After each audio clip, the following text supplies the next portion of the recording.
Hey, what's up everybody? Welcome to Gaming on Board. Tonight we're going to take a look at another forbidden game.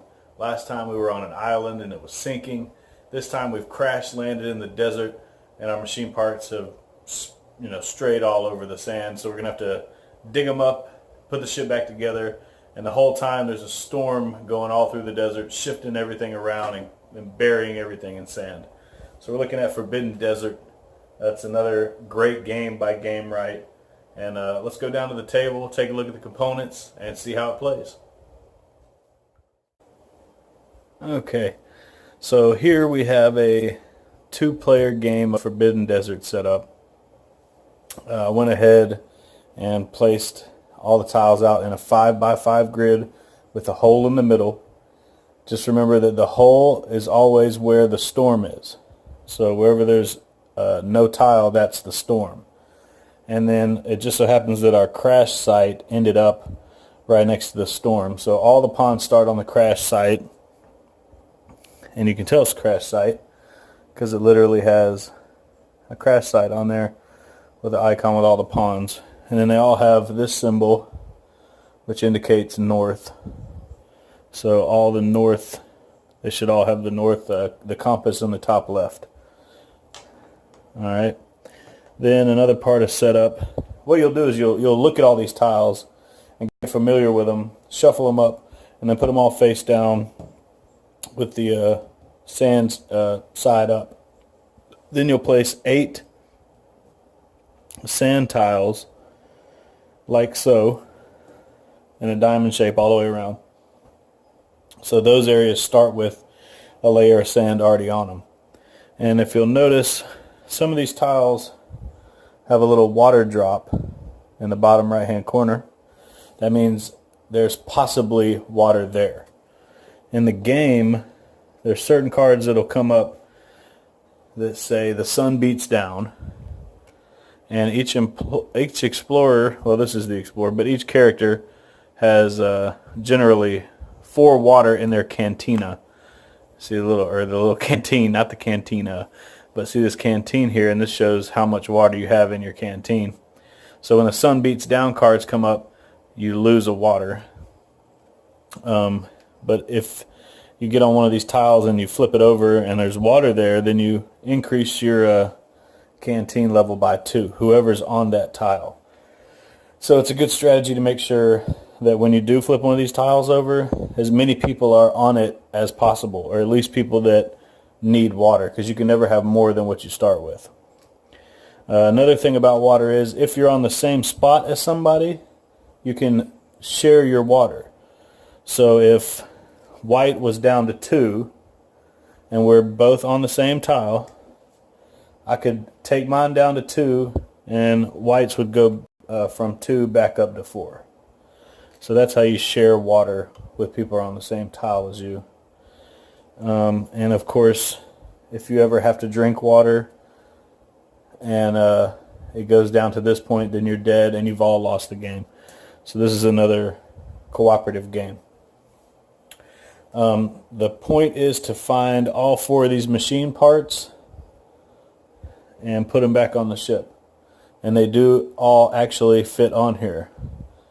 You've got a little piece that goes here, here, here, and then the propeller clips on the back there. So once you find them all and get back to the launch pad, somewhere buried here is the launch pad. Once you get back there, you can build your ship and then fly away, and you've made it away from the storm. So similar to Forbidden Desert or Forbidden Island, there's a storm tracker, and this one comes with a nice standee, but this doesn't look good on camera, so I'm going to leave it like here, like that. But this is the number of storm cards you draw at the end of your turn. Like in Forbidden Island, you would draw the flood cards. Well, in this one, you've got the storm cards, because the storm moves around and grows in intensity and things like that. So that's what that is. And then there's some cards in the storm deck that raise this, just like in Forbidden Island. It raises the flood levels. So I've already told you how to win the game. On some of these tiles, when you flip them over, they'll have this symbol in the bottom right. And I'm going to run through a few turns, so we'll see them. If that ever happens, you pick the top card of this deck up, and now you have access to this piece of this gadget.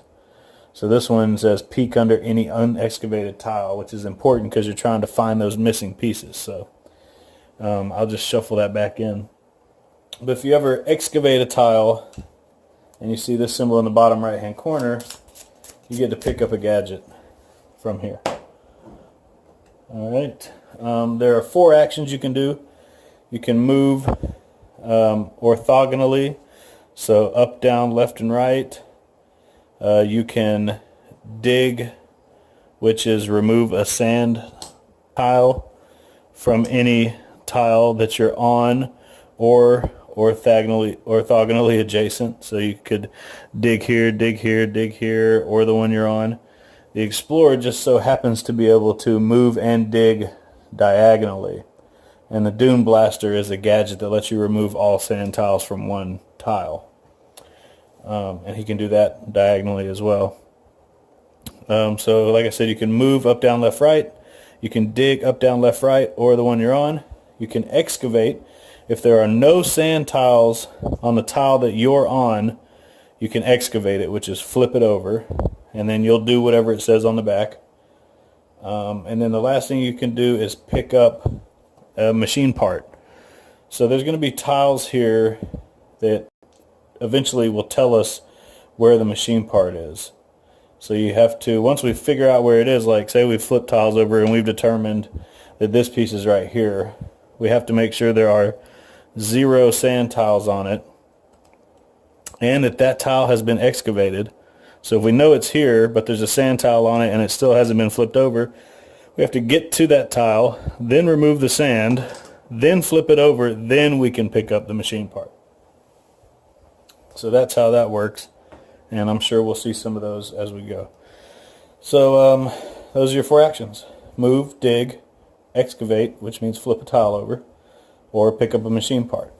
Now you can share gadgets and water for free. It doesn't cost an action as long as you're on the same spot as the other person. So that's that. Let's go through a few turns so you can really see how this game plays and how crazy it can get very quickly. So green, he just wants to dig some stuff up and excavate. So 1 would be to remove this, which is dig. 2 would be dig. 3 would be dig. So that's 3 actions. He gets 4. And the 4th will be to excavate. So here, he excavated there. It does have the gear symbol. So he gets the top deck, the top card of the gadget deck. And he got, I shuffled him, I swear. So anyway, he gets to peek under any unexcavated tile at any time, and that's not an action. So he could actually do that on another player's turn. So you can say, hey, can you use your terrascope to see what's under here before I excavate it? Which is really useful for water because you can see if there's actually water. There's 3 water tiles. 1, 2, 3, but only 2 of them actually have water. One of them is just an empty well. So anyways, you would use that to peek under there before you actually flipped it to see if it was beneficial. So those are his 4 actions. He dug here, here, and here, then he excavated here. Now he's got to draw 3 storm cards. So this means that the storm, this is the way you're shifting the tiles. This isn't where the storm moves. So, I mean, yeah, the empty space moves up because this tile will move down, okay? And any tile you move gets sand on it, all right? Sun beats down already. Players each lose 1 water unless they are in a tunnel or under a solar shield. So there's a gadget called a solar shield, and you can play it at any time, and it'll basically protect you and whoever's on your tile from any sun beats down effects until your next turn. So it's really good in the higher number, higher player games. But anyway, there's also some tiles that are tunnels. So if you're on a tunnel spot and there's only 1 or less sand buried on top of it, then you don't drink water for that either. So anyway, sun beats down. We're not in a tunnel. We don't have a shield, so we both go down. We both have to drink 1 unit of water. That was the second one. Third, it moves down again. So we move this one down. Any number of sand tiles that go on top of a tile after the first one have this on it. So this is the second one. It'll have that. That means you cannot move into that spot or out of that spot until you get it down to 1 or fewer sand tiles. So if somebody was there, they'd be buried and they have to dig their way out in order to move, and nobody can move there until that's dug up. So you'll notice we moved 1 tile down. This says to move 2. We just got lucky, so it can't move that direction anymore. There's no more tiles to shift down. So we only shift that 1 down, and that's it.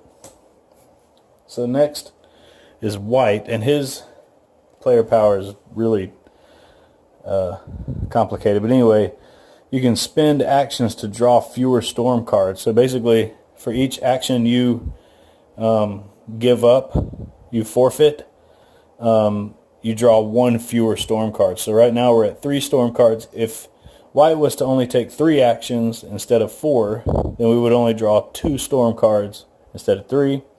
And then he can also spend an action to look at storm cards equal to the storm level, and optionally place 1 at the bottom of the deck.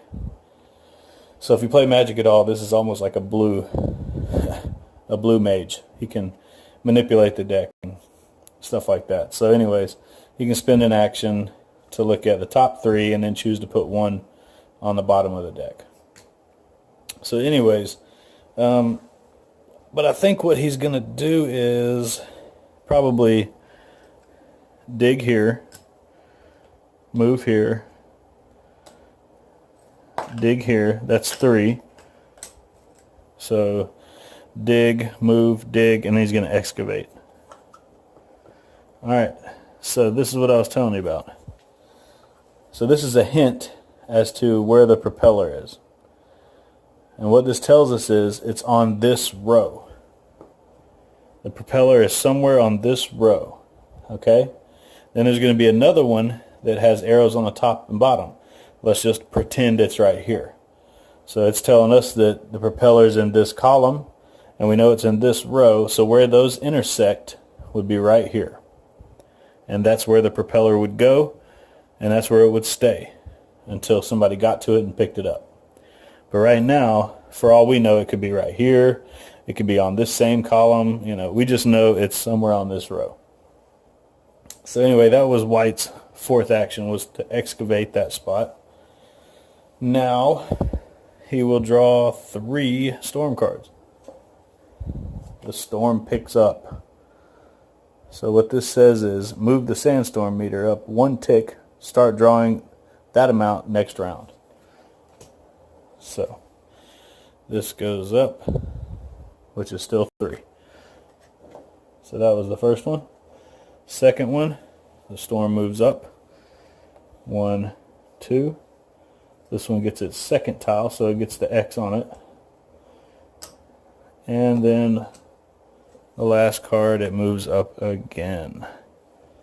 And that gets there.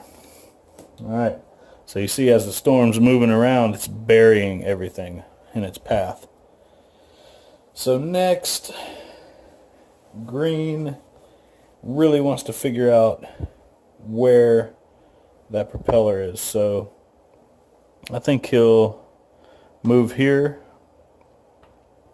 and excavate. Alright, so we got a clue as to where this part is.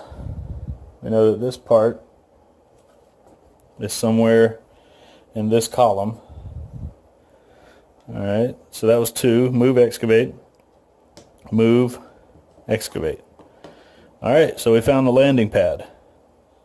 So this is where we want to eventually end up once we found all the parts. That's how we win. We get all the parts and go back here, and then we can fly away. Alright, so that was his 4 actions. He's just trying to flip as many as he can. Now we got to look at the top 3. Alright, so it moves that way 3, so there's 1, 2. Can't move any further. These both get a tile. Alright, storm picks up. So we move this up 1. We're still at 3. And number 3, down 3. 1, 2, 3. 1, 2, 3. Alright. So you can see how crazy this gets after a while. Let's go ahead and do a couple more turns. So let's say white's going to move here and excavate, so that's 2. Alright, that worked out. So now we know this piece, this part of the ship is on this row and this column, and that intersects right here. So we go ahead and place that there. So that's going to be there from now on. But we can't pick it up until those pieces of sand are dug up and this tile is excavated. So that was his second turn. So let's do 1, 2. So he went 1, excavate, and then he'll dig twice here for 3 and 4. And then top 3, sun beats down. There's no tunnels, nobody has any shields. So we both go down 1. So we now have half of the water that we started the game with. There's number 2. So it's just going to keep freaking burying us. And by the way, if the tile you're on shifts, you move with it. And any sand that goes on top of you. So there's 1, 2, 3. Same with the machine parts. They stay on the tile.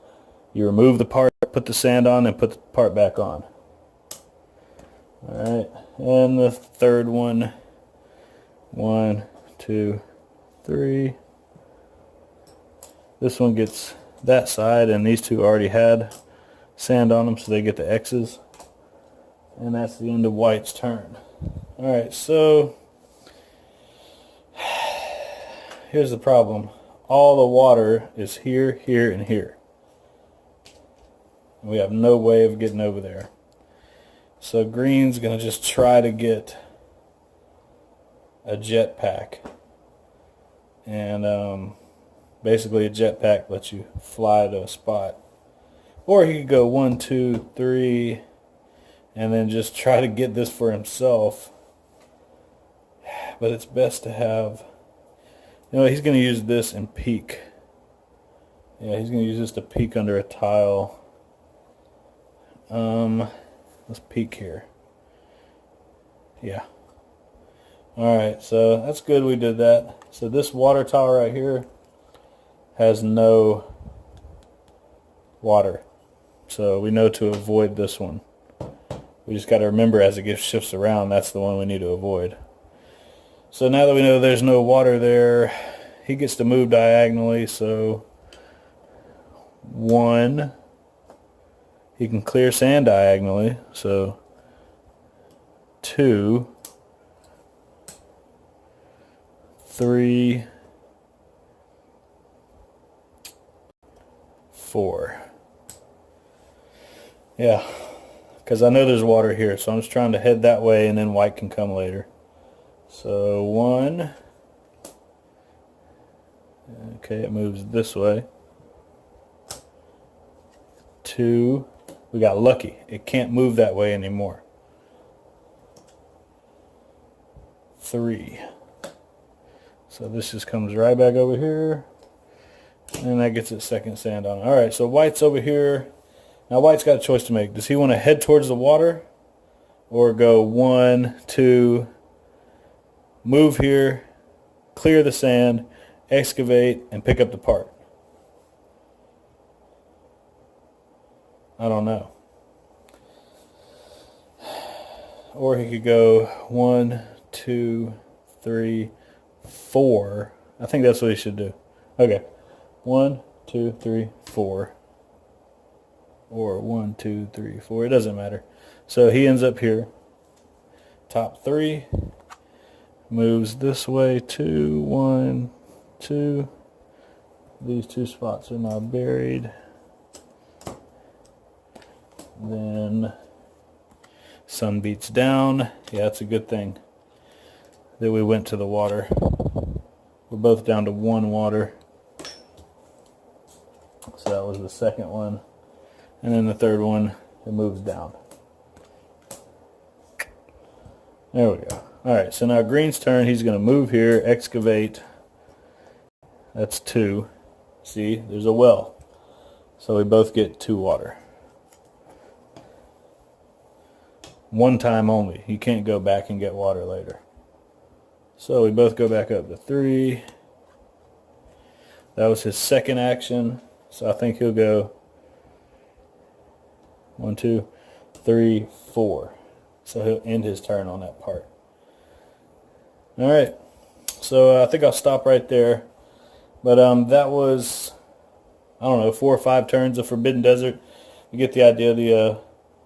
The storm shifts around, bury stuff in sand. You're trying to, stay alive by finding water and getting some nice gadgets. Find all the pieces and get back to the pad.